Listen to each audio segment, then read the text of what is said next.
Shodanandana Brajajana Ranjana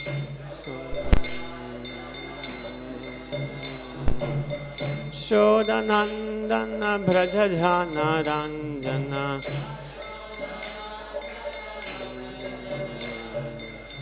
Yamuna Tira Vanachari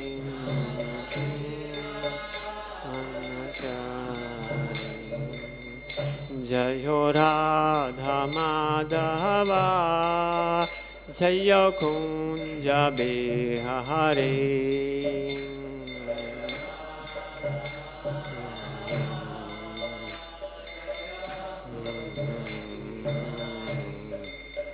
Jayo Radha Madhava Jayo Kunja Bihari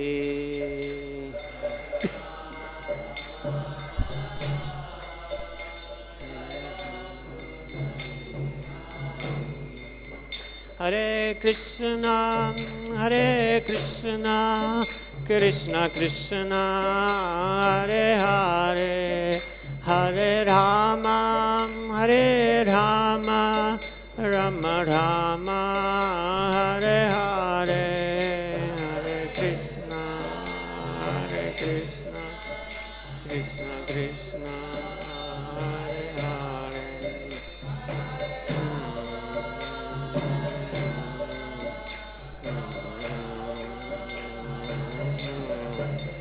Hare Krishna, Krishna Krishna, Hare Hare, Hare Rama, Rama Rama, Hare Hare, Hare Krishna, Krishna Krishna, Hare Hare, Hare Rama.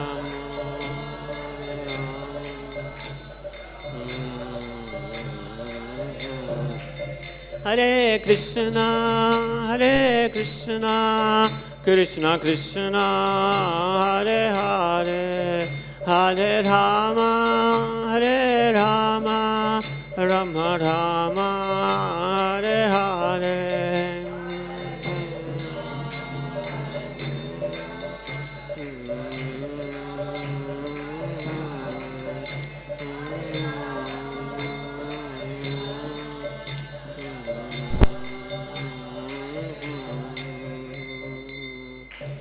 Shri Radha Madhava Ashtasakya Srimad Mahaprabhu ki jai, Srila Prabhupada ki jai, Grantaraj Srimad Bhagavatam ki jai.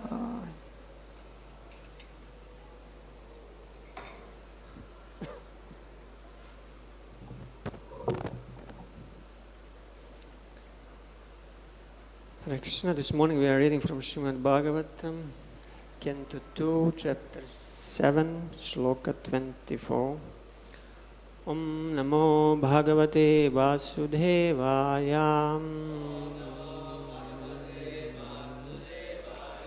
Om Namo Bhagavate Vasudevaya.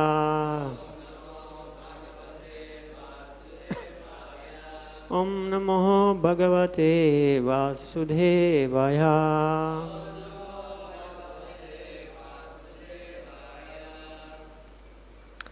Yasmā adād udadhir ūḍha-bhayāṅga-vepo.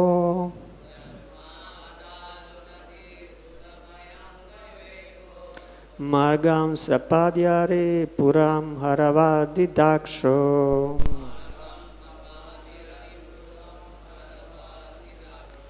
Dūre suhṛn-mathita-roṣa-suśoṇa-dṛṣṭyā.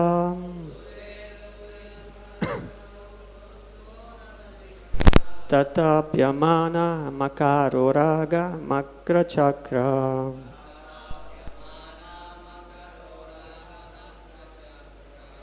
Yasmā adād udadhir ūḍha-bhayāṅga-vepo.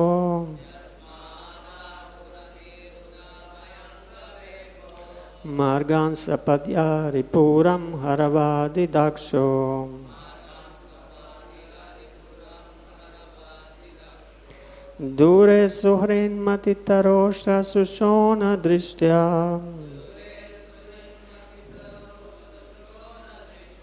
tātapyamāna-makaroraga-nakra-cakraḥ.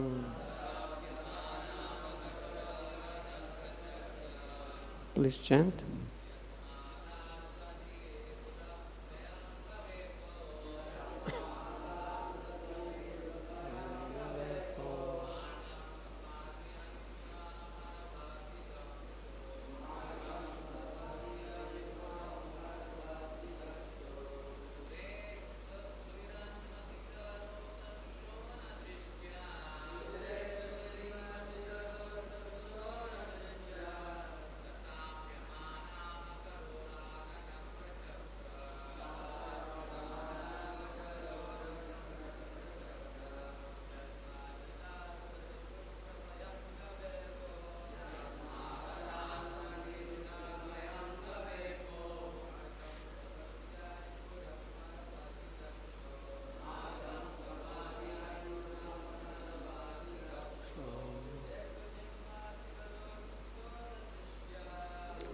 suhṛn-mathita-roṣa-suśoṇa-dṛṣṭyā.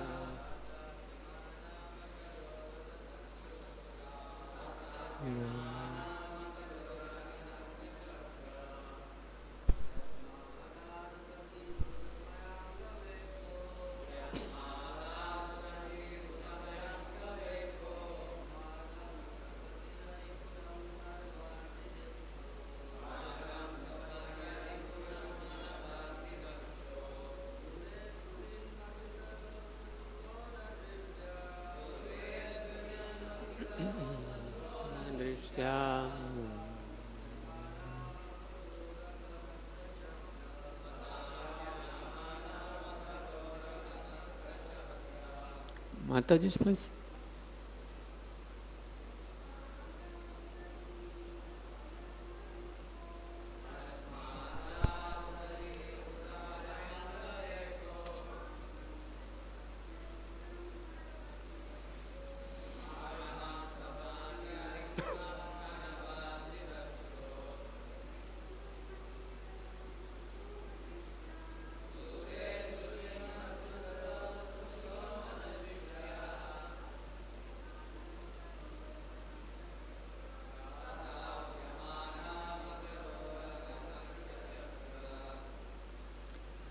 Word by word.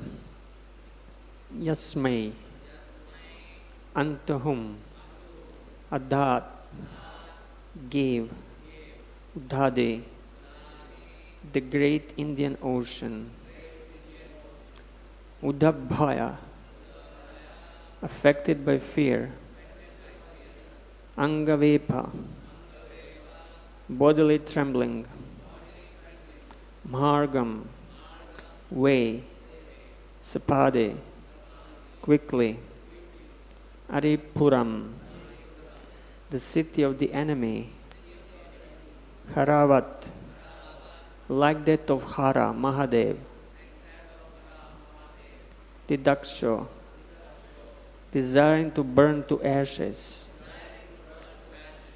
dūre, at a long distance, su-hṛt, intimate friend, mathita, being aggrieved by, roṣa, in anger, su-śoṇa, red hot, dṛṣṭyā, by such a glance, tātapyamāna, burning in heat, makara, sharks, raga, snakes, nakra, crocodiles, chakra, circles.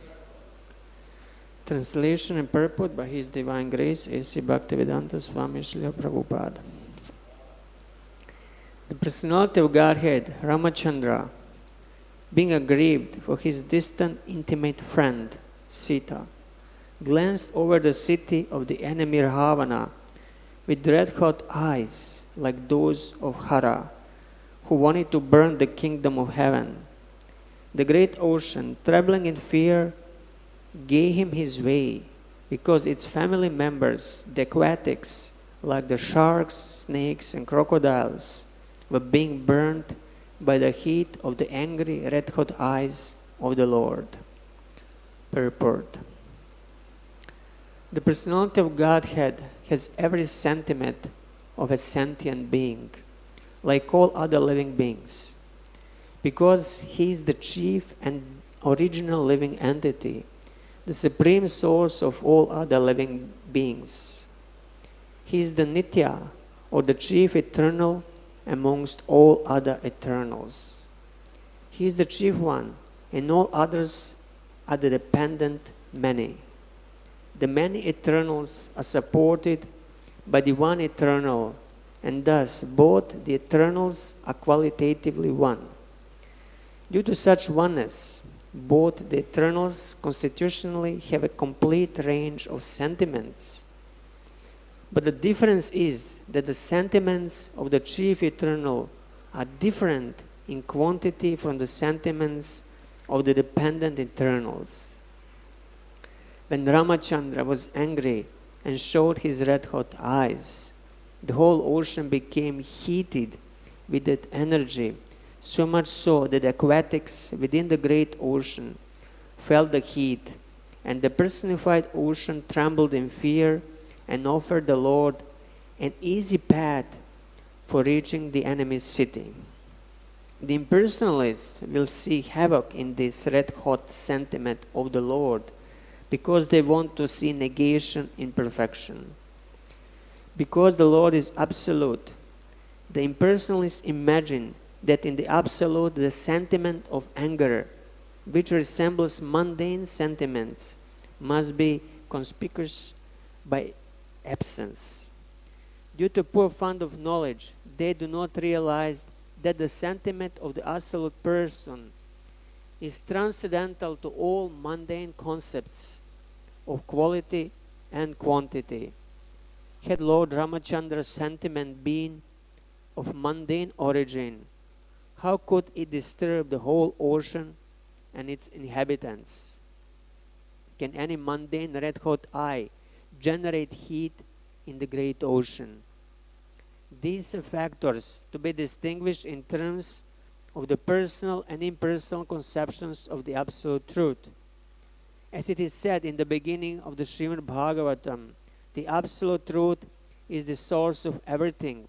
So the Absolute Person cannot be devoid of the sentiments that are reflected in the temporary mundane world. Rather, the different sentiments found in the Absolute, either in anger or in mercy, have the same qualitative influence. Or in other words, there is no mundane difference of value because these sentiments are all on the absolute plane. Such sentiments are definitely not absent in the absolute as the impersonalists think, making their mundane estimation of the transcendental world.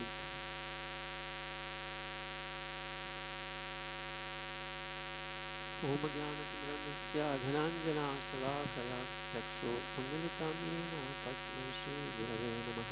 ॐ विष्णुपदाय कृष्णापृष्ठाय भूतले श्रीमते भक्तिवेदान्त स्वामिनेति नामिने नमस्ते सरस्वती देवी गौरवाणी प्रचारिणे निर्विशेष शून्यवादी पाश्चात्यदेशधारिणे हे कृष्ण करुण सिन्धो दीनबन्धो जगत्पते गोपेश गोपिका कान्त राधा कान्त नमोस्तुते तप्त कांचन गौरंगी राधे वृंदावनेश्वरी वृषभानुसुते देवी प्रणमामि हरि प्रिये नमो महावदन्याय कृष्ण प्रेम प्रदाते कृष्ण कृष्ण चैतन्य नाम्ने गौरत्विषे नमः। जय श्री कृष्ण चैतन्य प्रभु नित्यानंद श्री अद्वैता गदाधर शिवासदि गौर भक्त वृंद हरे Krishna Krishna Krishna Hare Hare Hare Ram Ram Ram Hare Hare. Is this audible? I'm audible? Or it's a little weak? It's not good, huh? Can anybody do to fix this, the sound? Try. Because with the fans, nobody will hear anything and I can be speaking.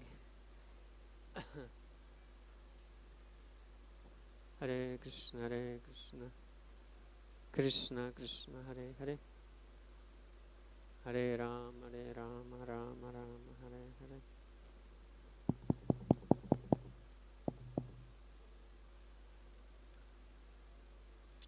Hare Krishna, Krishna Krishna, Hare Hare, Hare Rama, Rama Rama, Hare Hare, Hare Krishna, Krishna Krishna, Hare Hare, Hare Rama, Rama Rama, Hare Hare,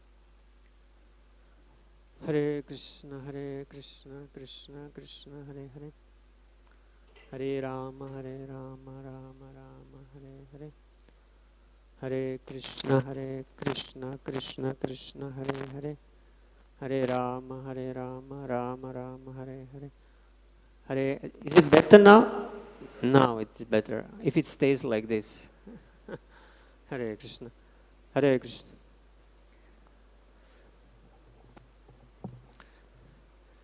So here in this sloka we hear about Lord Ramachandra's anger. Again not audible, or only when I, point at a certain angle. Maybe I should just hold it in my hand. I don't know, what is it? Hare Krishna, Hare Krishna, Krishna Krishna.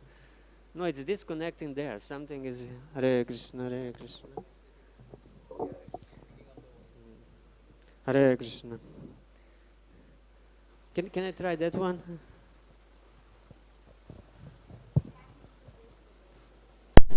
Hare Krishna. This line looks better. Okay, I'll just hold it in my hand. It's much better. So here we hear that Lord Ramachandra, he became very angry. And that anger was so powerful that it heated the ocean, and the wild animals, aquatics in the water, they feel burned. So what kind of anger? It's so powerful that it burns everybody around him. And if you look only 17 verses before, we have a shloka in the same chapter, I think it was there, shloka 7, that says that anger can never enter the heart of the Lord. I'll remind you. The shloka 7.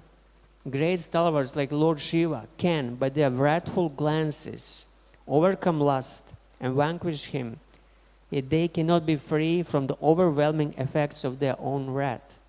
Such wrath or anger can never enter into the heart of him, the Lord, who is above all this. So how can lust take shelter in his mind? So clearly we have stated here that anger can never enter the heart of the Lord. It can enter the heart of Lord Shiva, but not the heart of Lord Vishnu or Krishna.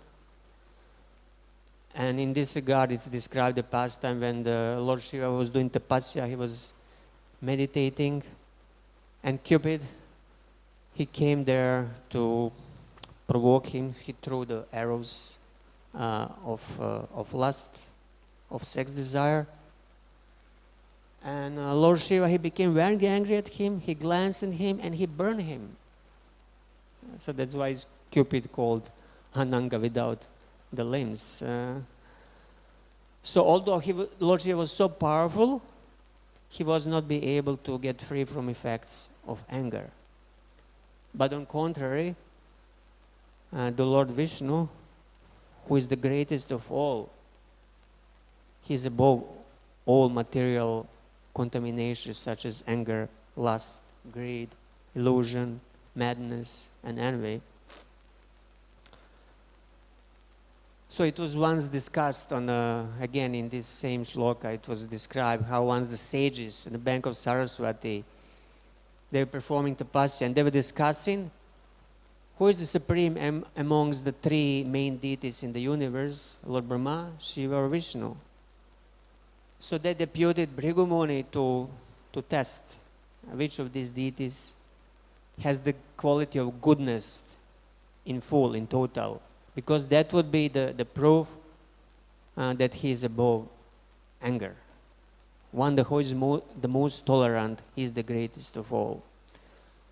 So if you remember the story, the Bhrigu Muni, first he went to Lord Shiva, who is his brother. Or he went first to the Lord Brahma. How was it? I think, yeah. First he went to Lord Brahma, yeah. First to Lord Brahma, who is his father.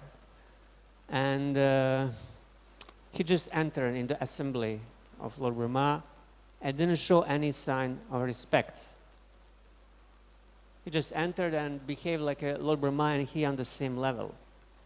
Usually when you enter the presence of your father or a guru or any superior, you are supposed to show some signs of respect, like over obeisances, at least fold your hands, over some pleasant words.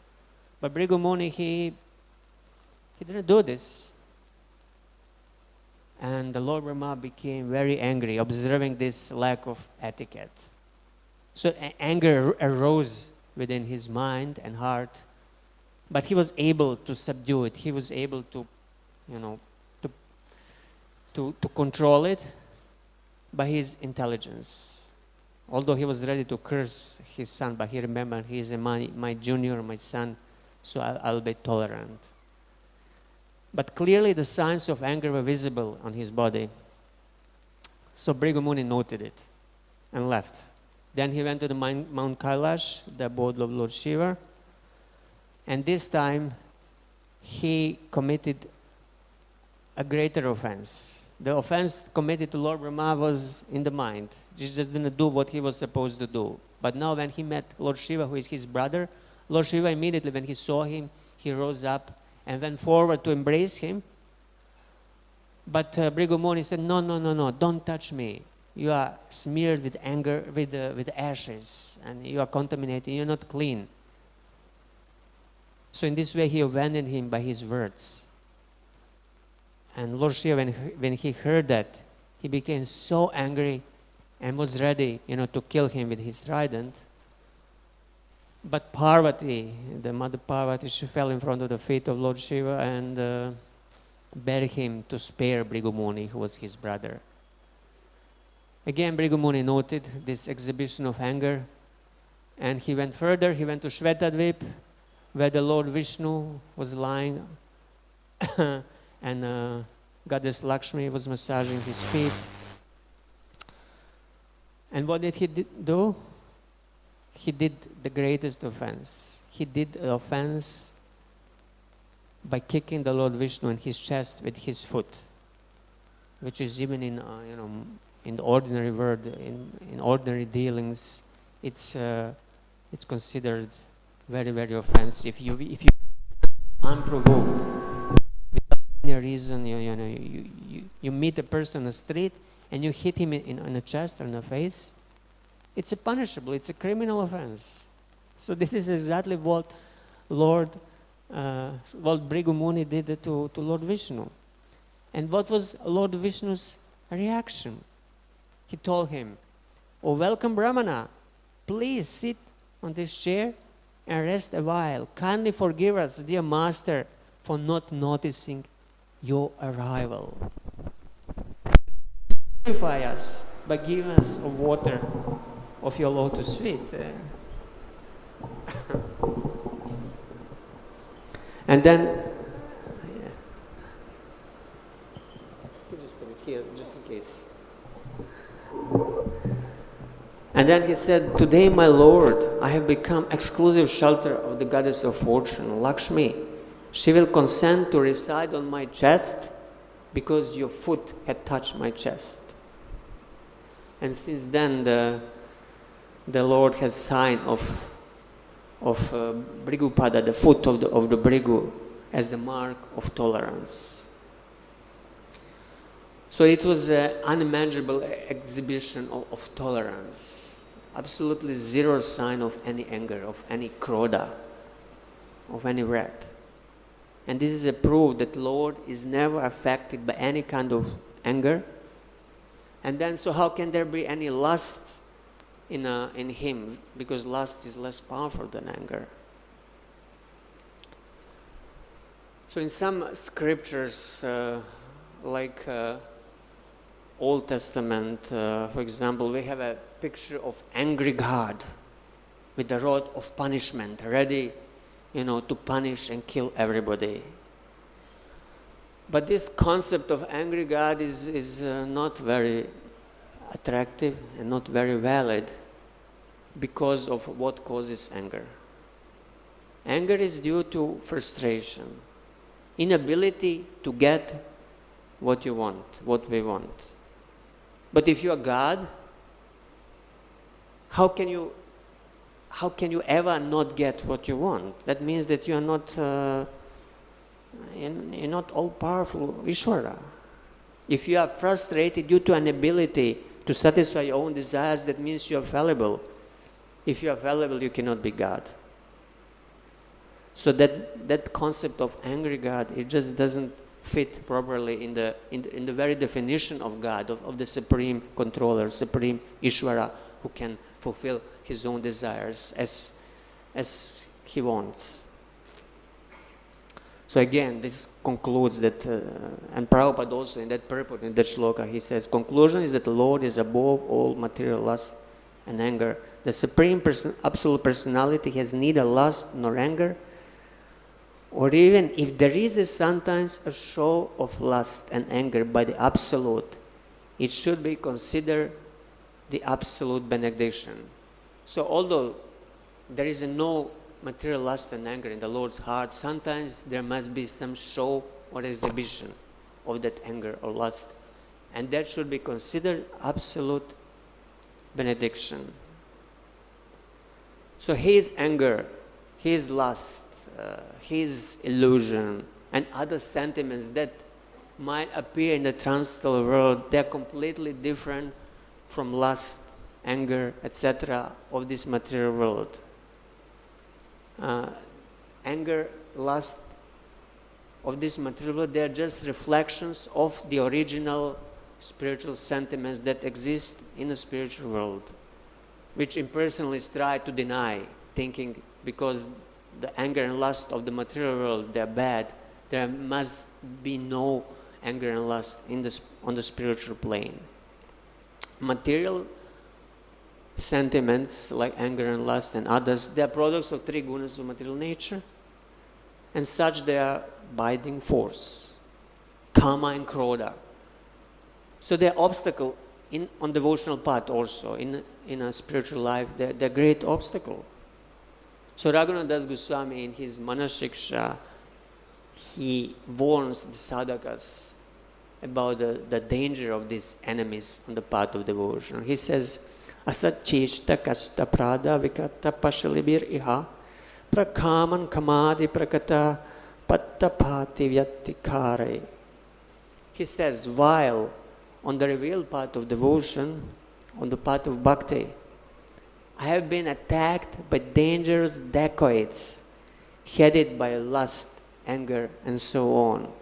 And these dacoits, they bound my neck with the troublesome, dreadful ropes of wicked deeds. And then he says, Gale badva hanyeham iti bakabed vatma pagane kurutvam putkaran avati sayathatvam mana ittaha. He says, I'm being killed. Hanyeham, hanyeham, I'm being killed. Cried out piteously like this. To whom? To the devotees of Sri Krishna, who is the destroyer of Bhaka. So he's preaching to his own mind. Oh mind, they will save you from these enemies. So these are the enemies, the anger specifically that we are talking about now. So these assembled aggressors on the road, the dacoits on the road, the kama, krodha, lobha, moha, mada, and matsarya, the six famous enemies of the living entity: lust, anger, greed, illusion, pride, and envy. So assembled together, these dacoits, they assail the victims on the path of conditioned life and also on the path of sadhaka in the spiritual life. So how it works, how they throw the conditioned living entity into the illusion is described in Bhagavad Gita. If you remember, in the second chapter, Krishna describes Dhyato Vishyam Pumsa Sangastishu Pajayati. While contemplating the objects of the senses, a person develops attachment for them. So we have many examples of a yogi who tries to meditate, and then somebody like Indra sends Apsara, and just for a blink of an eye, he notices that Apsara. He closes his eye again, but the picture, the samskara of that beautiful form of Apsara is in his mind, and he just cannot get it out of the mind. He contemplates. So when the sense objects such as sound, touch, form, and so on, they're meditated upon with a desire to attain some gratification from them, then due to this contemplation, a strong attachment for these sense objects arises in the mind. And then Sangan Sanjayati Kama, from such attachment, lust to enjoy those objects arises in the heart. So lust is a strong desire to enjoy those objects that appear in the mind. And if the yogi is very powerful, like Lord Shiva, he is able to control, he is able to check the fulfillment of that desire. He says, no, I will not get up, I will not run after that Apsara. But then, as the result of this unsatisfied desire, as the result of this dissatisfaction in the heart, what appears? It's krodha, it's anger appears there. And then that anger burns the heart and is disturbing the yogi, even if he is powerful as Lord Shiva. So kamat krodho vijayate, from lust, anger arises.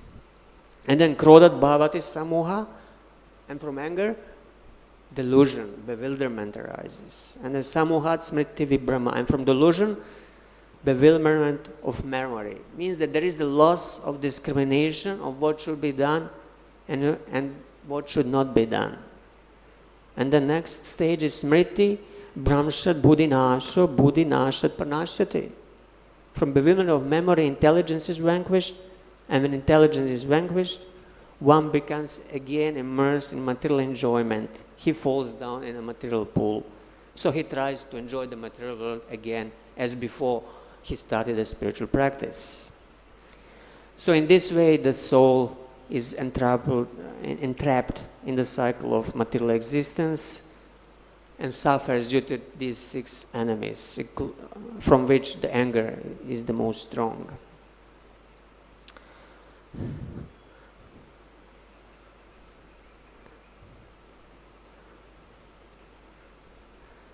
So among those who have this anger, lust, and other material emotions, when one emotion comes to the surface, for example, when the anger comes to the surface, that doesn't mean that kama, moha, lobha are not present. They are also present in the heart, but they are just below the surface. They are in the chitta. They are just not exhibited. They are present in the form of impressions. But at one time, one of those comes to the surface, comes externally, that you can observe it.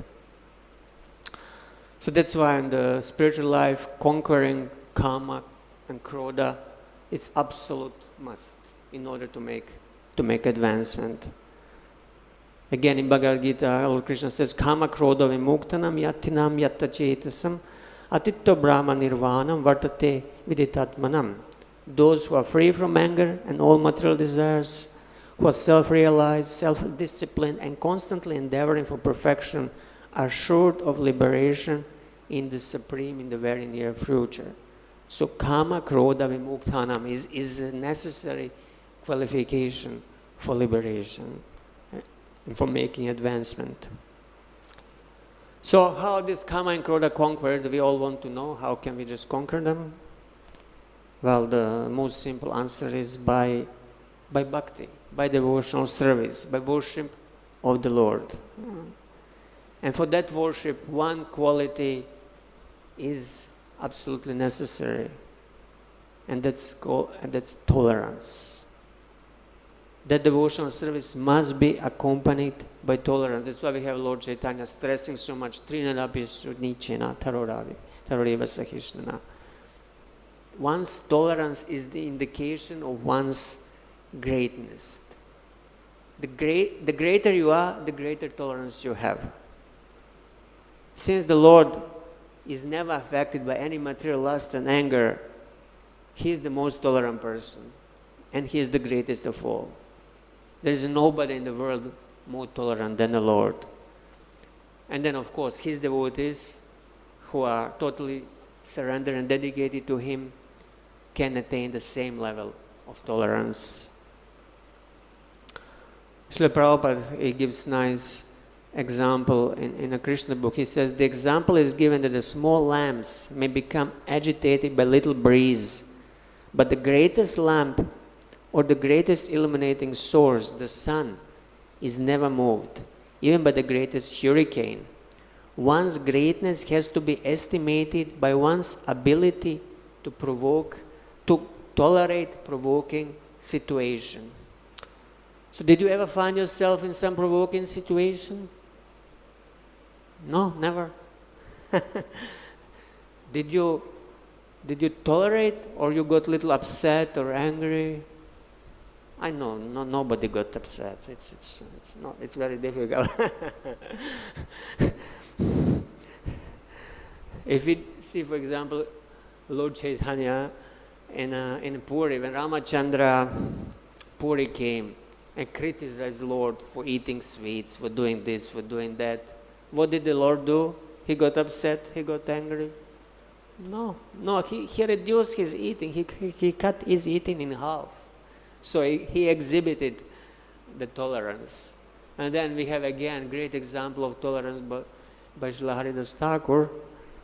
They whipped him in the marketplace, in 21 marketplace. They practically, wanted to kill him. They harmed his body. He exhibited zero anger, zero. He was absolutely not upset with them. On the contrary, he prayed for their deliverance. So these are the examples that we should look upon. Sometimes we are very easily offended for small things, and we get angry in a second. So this is just indication that we have some, not fulfilled desires that are deep inside of the mind. Aggression below the surface of the conscious mind. Sometimes we have people who are very, nice and kind, and supposedly they never get angry, but then you hear that person at one moment, there are some stories in the news, he went on a street and he shot 10 innocent people, or he went to the school and killed children. Just recently, a month ago, I read such a news, He was just a 13 years old boy, and he was a very good student, always peaceful, not talking much. And one day he came with a gun and he shot 9 other students with no reason. Because means in his, heart he had some frustration, some anger that he was, suppressing and repressing. But eventually he couldn't hold it anymore, and it just came out, and then he killed. So we have to learn to tolerate, but not only suppressing that anger, because it will sooner come out. Sooner or later will come out. But looking what is the cause of that anger, which means our material desires are behind this anger. So letting go of these material desires, giving up on these material desires will help us get rid of the anger. So tolerance also doesn't mean that in all cases we are not taking any action, we are just passive and dull like a tree.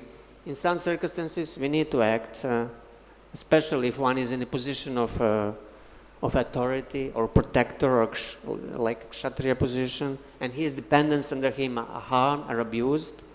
If you don't react, you get a sinful reaction. You have to. Maharaj Parishit, he was ready to kill the personified Kali when he was harming Dharma. So we have also great example of Rajasuya sacrifice, where Lord Krishna was killing Shishupal. It was great yagya, many kings were there. And on day of extracting the soma juice, it was discussed who should be worshipped first, the most exalted person in the assembly. And Sahadev, one of the 5 Pandavas, he said, certainly it's Achyuta, the Supreme Personality of Godhead, and the chief of the Yadavas who deserves the highest position. He himself composes all the demigods worship in the sacrifice. That's why he should be worshipped first. And all assembled, almost all assembled in the assembly, they applauded this. And Maharaj Yudhishthira, when he got indication, he worshipped Lord Krishna with his brothers. He washed the Lord's feet and did the arati and then sprinkled the water. But when that worship was done, one person, he got up. Who was that? It was Shishupal. And he started offending the Lord very heavily. He said, how does this cowherd boy, the disgrace of his family, deserves your worship any more than a crow deserves to eat the sacred Purudosha rice cake? How does one who follows no principles of the social and spiritual orders, who has been excluded from all religious duties, who behaves whimsically, who has no good qualities, how does such a person deserves to be worshipped? So he continued offending and offending Krishna more and more. And the Lord, what did he do? He did not react at first at all. And there was no change. Nobody could notice any anger appearing on him. He was completely indifferent, listening the Shishupal's offenses. But then the others who were present in the assembly, hearing this intolerable blasphemy of the Lord, some of them, they covered their ears and walked out, because it's explained, if you stay in a place where the saintly person or Supreme Personality of Godhead is offended, you get the sinful reactions. So one is ordered to immediately leave such a place. And the 5 Pandavas, what did they do? They got so angry, they took out their swords and they were ready to kill Shishupal. And the same Sahadev, who was praising the Lord, he began to shake. He was completely shaking out of anger. So here we see the example of the Lord's devotees become overcome with the anger. But that anger was not for their own sake. It was because the Lord was offending. So their anger was completely spiritual. It was a part of their bhakti. It was used in the Lord's service. But the Lord, he didn't want blood, any blood spilled in the Rajasuya sacrifice. He just checked his devotees, he told them, just stay peaceful, and he took his Sudarshan chakra and he cut off Shishupal's head without any anger.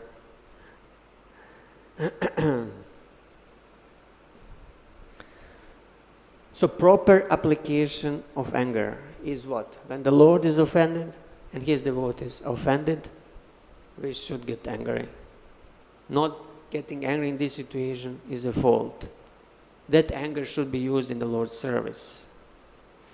So in this way, we have to make distinction between the real spiritual sentiments and their material counterparts or reflections.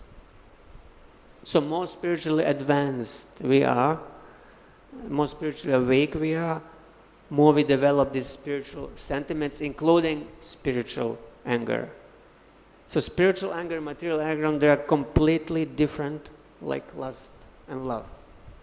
That's why there is no part in this shloka that we read on Lord Ramacandra becoming angry, because his anger is nothing that we can imagine. It's completely spiritual. It has nothing to do with the moods of material nature. It's not coming from the gunas of material nature.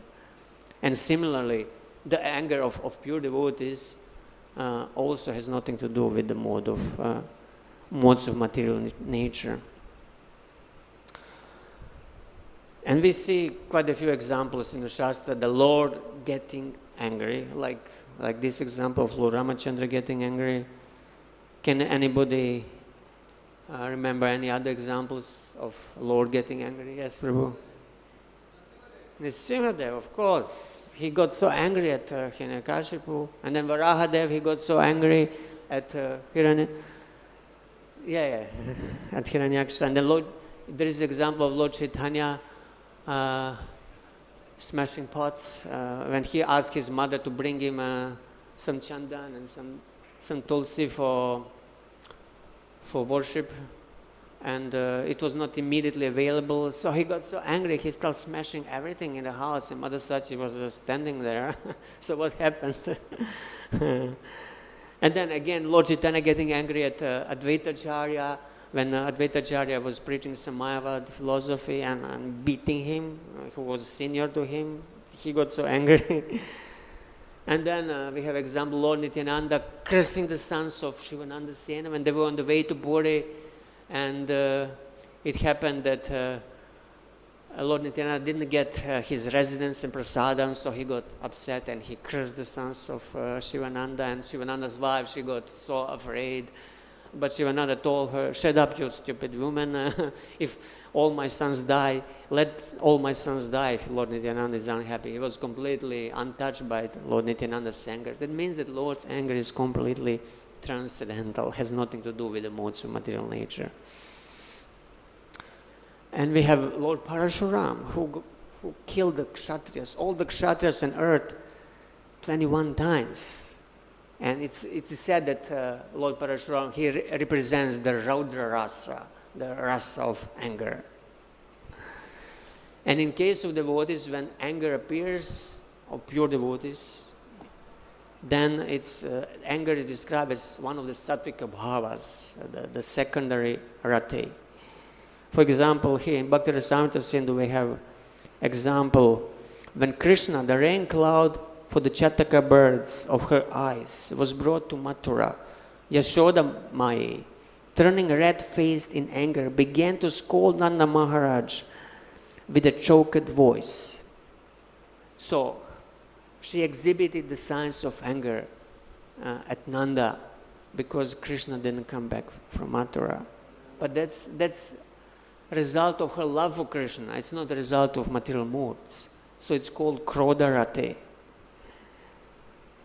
And then it is right in Bhakti Rasamrita Sindhu how Arjuna, when Ashwatthama became eager to shoot arrows at Krishna on the battlefield of Kurukshetra, Arjuna, although very, very fast to respond, became completely motionless out of anger that Ashwatthama was trying to harm Krishna. And during the pastime of lifting Govardhan hill, Garuda was observing that pastime from behind the clouds, and when he saw what Indra was doing, although he was situated in the clouds at a distance, Garuda became completely filled with anger, and the drops of perspiration came from Garuda's limbs. So it's again one example of Krodharate, and there are so many more. So just to make a point that the spiritual anger is something completely different. It's something that enhances one's love for Krishna. It's a result of one's love for Krishna. It has nothing to do with the anger that we experience here in the material world. We have also example of Srila Prabhupada, sometimes getting angry. There is example, I think it was told by Navayogendra Maharaj when he was a Prabhupada's servant. There was one devotee who was standing in front of Prabhupada's door, and whenever Prabhupada would ring his bell, that servant was supposed to come. So Prabhupada was ringing the bell, but the servant was not there. Somehow he wandered off somewhere.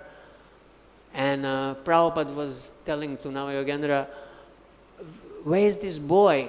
Rascal, why is he not here? He's supposed to be here. Tell him immediately to come." So when they brought the boy, the Prabhupada blasted him. "This is your duty. You are neglecting your service." He chastised him very heavily. And when the boy left, Navayogendra Maharaj, he noticed the Prabhupada immediately became completely peaceful and started speaking as normal, without any change in his voice. That means that he was just exhibiting anger to teach his disciple. Actually, it was not anger born from the modes of material nature. It just looked like from externally. But no, Prabhupada was not affected by anger. He just wanted to teach his disciple, to make impression of him that he should be very attentive in his service. There is another example when they were installing in Amsterdam the deities of Jagannath, Balaram, Subhadra, and everything was so spaced out, and Prabhupada again had to get very angry and to shout at them to do their service properly. But immediately after that, he gave a class and it was completely peaceful. That means it was not material anger exhibited by Srila Prabhupada. Anyway, we don't have more time. I have to stop now. If there are any short comments or questions before 9 o'clock. Yes, Prabhu, here's the mic.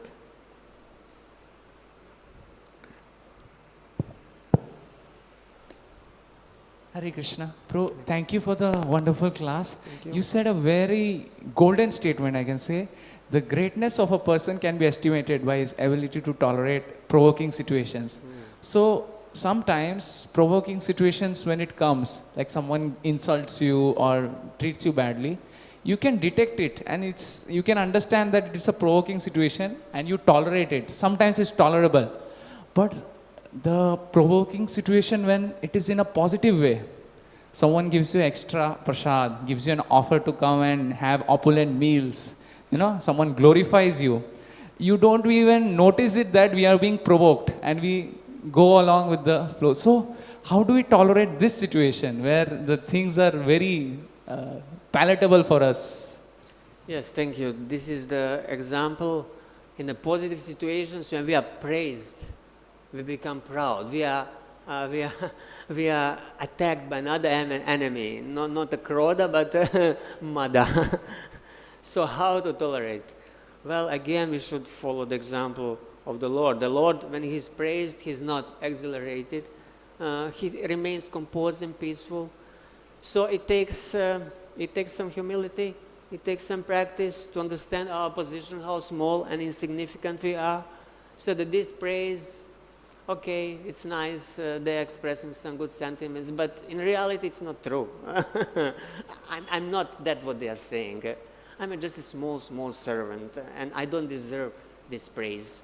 And I can offer this praise to my spiritual master and to other great devotees. But it's not actually meant for me. I can take it and offer it further to Guru Parampara. So we have to be aware of our position. Okay, is there anything else? Yes, Mataji, please.